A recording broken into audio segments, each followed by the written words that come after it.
මොනවද ඔය ෂර්ට් එකේ? ඔහෝ මගේ අයියගේ කටින් කිරි ටිකක් විසි වුණා. එයා බොරුවට hina වෙනවා වගේ ඔයාගේ අගට කිරිවිසික් කරන්න ඇති.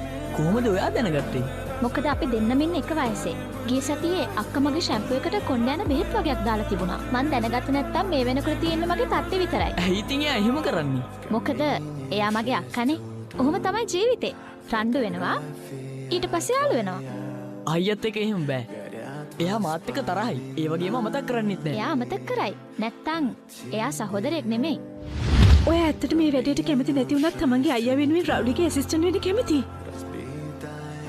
ඒ කියන්නේ ඔයාට ඕනේ අයියට බෑන්ඩ් එක ප්ලේ කරන්න දෙන්නද? ඔව්.